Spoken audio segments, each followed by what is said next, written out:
Hello, my brothers and my sisters. Hello, my Arsenal future rights. How you all do? Well, I was going to say how you all doing, but I'm sure some of you are still down in the dumps after our defeat to Manchester United. Arsenal 2, Manchester United 3. I was there. I had watched some of the first half, and when it went to 2-1, I switched over. I was watching something else. I was watching some gardening show and some wildlife show. I just couldn't watch the match properly, because we weren't playing well. Arsenal didn't. We started off okay, but we just when we don't seem to play through the lines properly. I remember years ago. I've been watching Arsenal for literally 40 years now, and I remember in the days when we had proper midfield players, we had proper ball players, we had proper guys who could break the lines like Merson, people like there's other players we had. Some of them are losing me right now, and then of course later on down the line, by the likes of Petit, Vieira, even though Vieira and Petit were defensive midfielders, they could also play going forward as well. We had lots of creativity in our team, in our midfield, and we had the strikers who could finish the chances provided for them. Now I look at this team, it's so bare. We don't even have a player who could score a goal out of nothing. And it's a system that Arteta's created. I've said long ago, I don't think Arteta's a man for the job. I've watched quite a lot of fan cams since the game finished. About what time is it now? It's what? It's just gone 11:15 in the night, and the game finished at 6:30. So we just come up to 5 hours since the game finished, and I must have watched at least 20 fan cams on different Arsenal fan channels up and down YouTube. And most of what a lot of people are saying is that some people are for Arteta, some people want Arteta out, some people want Arteta to change. Um, I'm sitting. I believe that we're not going to progress as a club until we get a manager who's more progressive. We need a progressive manager, an attacking manager, but you also want a manager who can tick all the boxes because you want a manager who's not going to get caught out too much defensively. But you also want a manager who is not scared to go forward. He's not scared to attack the opposition. We're very lucky we had Arsene Wenger all those years. We won 3 titles on Arsene Wenger. We should have won more, but we won 3. We never won in Europe, but we won 3 titles and 7 FA Cups, I think. And we were always normally in the top 2. Of course, the last few years of his Arsenal career, we're settling for top 4 because that was a trophy for him. And that's one of the reasons why our club went backwards so much. But we need a manager who's more forward thinking. Arteta's a good manager, but I don't think he's a world class manager. He could still shock us and win both the league and the Champions League and the Caribou Cup. And if he was to win all those 3 trophies, then he would have twisted my arm a bit and make me change my mind on him and others as well. But at this moment in time, we lost to a Manchester United team that has an interior manager who's a former player of the club, of course, Michael Carrick. He managed Man United a few years ago and he beat us up at Old Trafford as an interim manager. He's come back again several years down the line and done it again, this time at our home patch at nearly said Highbury, at the Emirates. Well, it's still Highbury, but it's a different part of Highbury. But yes, but I was. It's a good thing I'm doing this video now because earlier I was really, really effing and blinded. I was really upset, really angry. Some of my friends, especially some of my Spurs friends, were trying to troll. I've got a Spurs friend who's on the radio, who's a DJ on the radio, one of the local stations in London. And whenever Arsenal loses, he's always going on about Arsenal. And whenever Spurs lose, you don't hear nothing from him. So I've got to take that as well. And yeah, but I'm still really angry, but I'm not as angry as I was 4 or 5 years ago. 4 or 5 hours ago, I've calmed down a little bit now. But we need to, in order for us to progress as a club, we need to because goals win games. We need to take the handbrakes off. I've said that for a while now. We need to take the handbrakes off, and we need to just he needs to let this team off the leash. You know, like you have a dog, and you keep the dog on the leash so he doesn't attack anybody. You know, we should be that dog that is allowed and should be trusted to be off the leash and just go and attack. Because if he comes under goal difference at the end of the season, us and Man City or us and Aston Villa or level on points, and then but they'll have a better goal difference than us because maybe they'll score more goals than us. Yeah, because maybe we'll have because we've got a better defensive there than them, but they would have outscored us. So it may come down to that. So we've got to be very, very careful about our goal difference, and then we should be adding a lot more goals. We should have scored a couple against Forest because Forest are lowly. We should have done that. We should have beaten Forest even 2-0 would have been good, even 2-1, and get Liverpool. Liverpool not the best in the best of forms. Bournemouth beat them 3-2 last night. We should have tried to get at least a 1-0 against Liverpool. And they'll get a United team that is not nowhere near their best. They've not been at the best for like the best part of about 12 years now, 13 years. You win those, you score the first goal, you go 1-0 up, you keep the lead, you try and increase the lead. But all he does, we score goals and we sit back. I had a feeling that United were going to cause an upset because we scored a goal and I think they had a couple of chances. Even before we scored, actually, Bruno Fernandes had two chances. We gave the ball away at the back. Then he missed one chance and he missed another one. And then Saliba got back and won the chances and forced them wide. But you could see how the game was going at. As I said in the preview, I said it wasn't going to be easy. I went for 1-0 to Arsenal. I said it wasn't going to be easy. I also said that I could see Man United scoring. But I said 2-1, 3-1. I said maybe not 3-1, and I said 1-0 be a tight game. It was nowhere near a tight game. United could have scored more goals. That's the thing. That's the worrying thing. Away from home, they've not played like this away from home for a long time against one of the big boys. I think they beat Liverpool, didn't they? They beat Liverpool back in early in the season. I think it was October or November. They beat Liverpool at the Anfield. But that's all Liverpool were losing game after game. But since when Liverpool got their act together, I know they lost last night. But the last few games, up until last night, Liverpool have been winning games. And so they beat. They won in a week up in Marseille, in France. So, but we should never have lost this game today. I think a draw would have been good. I mean, we scored the first goal. They equalised. Their second goal to go 2-1 up was a very good goal by Dogu. I just saw a little bit of it because I said I kept switching over because I couldn't take it because we were giving the ball away. We weren't playing well. United were coming forward. United won the midfield battle between us. And because of this, is making me very nervous. So I kept switching over. And their third goal to win it, which was... Bruno, I saw that one live because when I switched over, as soon as I switched over, then we equalised through Mourinho. I think it was a scrappy goal. And then not long after that, they scored to make it 3-2. Bruno Fernandes, and I thought to myself, yes, and I just couldn't watch it because it was so nerve wracking. Because I didn't expect United to come to the Emirates and cause us that amount of trouble. Because I noticed in midfield we didn't close them down. We gave them so much space. We didn't close them down at all. And when you're playing against, even in Man United, they're not what there was. They're still a good side. They've got good players. They've got a decent manager who knows about football. He's played at the highest level. He's played for the club. You've got to show them a bit of respect and you've got to close them down and try to attack them and try to just hurt them by trying to hit goals, And we didn't do that. And that's one of the reasons why we lost the game, because we're off the pace. The last 3 games in the league, we've been off the pace big time. And even the last game we won against Bournemouth 3-2, we were rubbish in that game as well. Because if you remember, Gabriel gave the ball away, and Evanilson, the Brazilian, the striker, he scored again last night against Liverpool. Evanilson, I think his name is. He scored after a mistake from Gabriel. So another thing again crept into our game.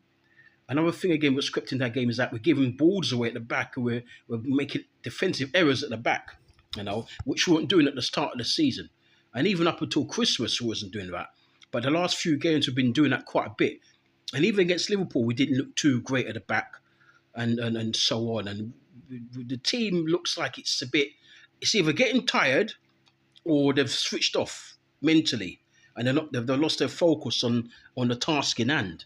And that's down to Mikel Arteta to get them refocused, to refocus the players back on playing football, back on defending well. And it didn't help when we lost Gabriel and Saliba during that time. And that kind of messed our our cohesion up at the back. Because there was a time when the Gabriel was missing for a few games. He was missing for quite a lot of games, and then Saliba was missing for a few games, and then he was playing Timber on the other side on left, and that kind of messed up our the continuity of our defensive line. So the defense was, now you had Inca Piquia, I think that's his name. He came in, I think it was the Spurs game. So our defense was unsettled for a number of games because Gabriel and Sleeper at one time or another were injured, so they couldn't play together.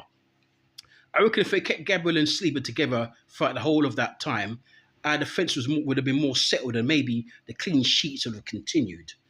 But because they're out, and that kind of disrupted our flow at the back and our continuity, as I said, at the back, and that made us kind of lose our focus. But that shouldn't still. You're a professional footballer. You're getting £1 million a year. You get millions of pounds. Excuse me. You're getting millions of pounds a year. You're playing for one of the biggest clubs in the world. You're on the verge of possibly winning 3 or 4 major trophies. You keep your focus. Certainly go for the league. You keep your focus. You don't mess about and start dropping off. I heard that they got booed after the game against Manchester United earlier. I heard that one of my friends who was watching, because as I said, I switched over. Vieira and Keane were in the studio talking. I was listening to what Vieira was saying.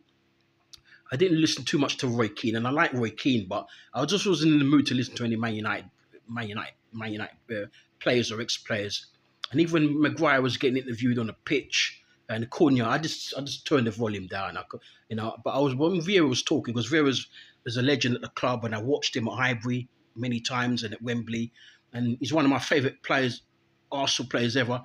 So when he was talking, I said, let me listen to what Paddy V is saying, and then he was talking a lot about the leadership of Arsenal, and that we made mistakes, and that he said if you want to win the league, you can't be making mistakes. You if you're serious about winning the league, and he knows, because he's won 3 leagues with Arsenal.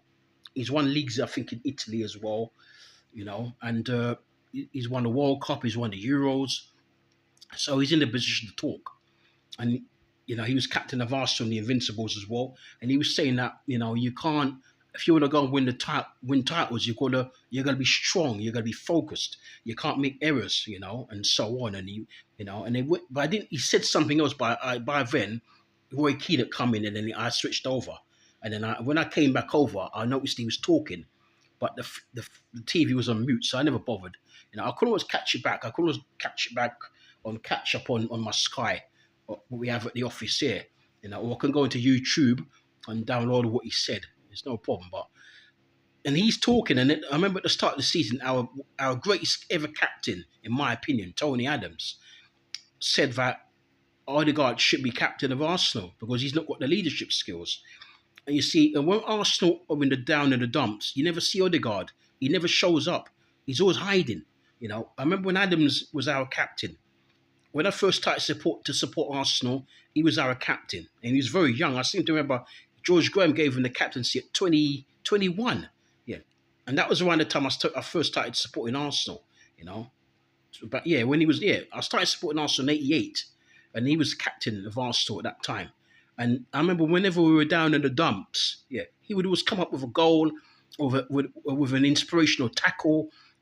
He wasn't the quickest, but he used to sometimes take the ball out the fence and run up the field with it and pass it, He used to do stuff to raise the levels, raise our levels, and to sort of like show players that, look, this ain't a joke. This is a game.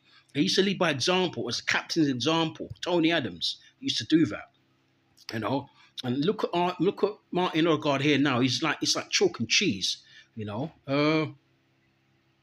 I was going to say that when we go from here now, we have to just keep winning. Our next game is against Leeds United away on Saturday. It's a 3:00 kickoff. I was just looking at the fixtures a minute ago. And we're going to be doing a review for that one and a preview, of course. And I've heard that Leeds have only lost 2 games in 34 at home. 2 games in 34. That's an excellent record. And I remember years ago, Leeds were very good at Ellen Road. They never used to lose a lot of games, but when they were winning the title as well. I remember that in the 90s. They used to be doing it. Ellen Road, not so much now, But Ellen Road back in the 90s, it used to be a daunting place to go to, you know, to play against Leeds United because their fans was always, like their 12th men. It was a bit like St James's Park. All you can hear was the roar, the Ellen Road roar. It was daunting.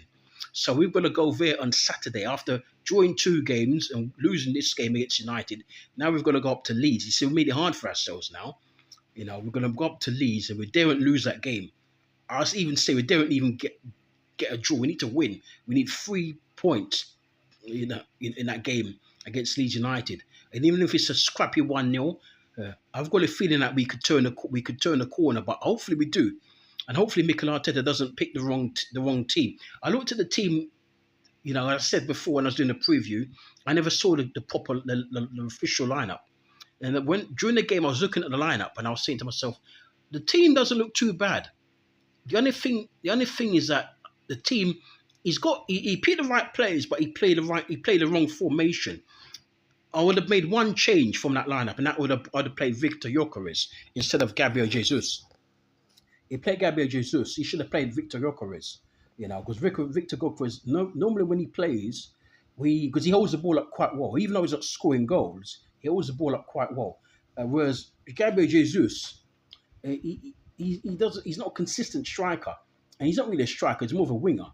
But when he comes inside in the middle, he can score, but he's not consistent at it. And he didn't do nothing today. And a lot of Arsenal fans, some who I talk to, some who I know, or some who I listen to online, they want him to be sold. And I think it's quite possible that we could sell him. And maybe we should sell him. And I will also sell Havertz, who's injury prone, and try to get Alvarez from Atletico Madrid. And let's see what we do in the summer. I think we need to get 3 players now, or all 3 players, top world-class players or game changers. Because I look at our team now, we've got no game changers in the team. No one in the team is a game changer. When we're losing and when we're down in the dumps or we're not playing well, to pick the ball up and beat a few men or set someone up with a killer pass and to score or to set somebody up. We need some ballers like Cherki at Man United. We need a player like that, like Cherki at Man United and like Pedri at Barcelona. Players of that. We've got flair. We've got talent. We can pick the ball up, beat a few guys, and set a goal up or score a goal themselves. We also linked with Yamal, Musiala, Musiala at Bayern Munich, and I need to do a stream on that in a week, and hopefully I will do if I don't forget. Yeah, we linked with Musiala at Bayern Munich, £80 million.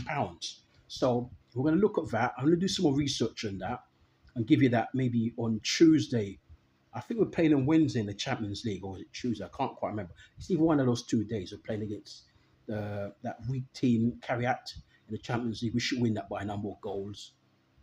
And then I'll probably do around that time. I'll do a stream on some of that.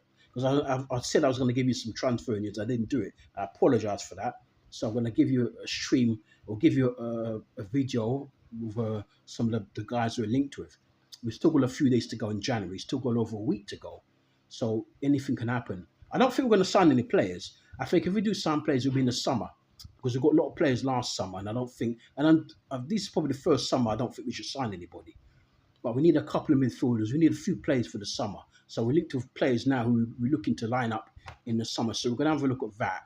And then when the summer comes, of course, we're going to do some more content around players we're linked to. But for the time being... I'm not a happy Arsenal fan, and I'm sure many of you out there aren't either.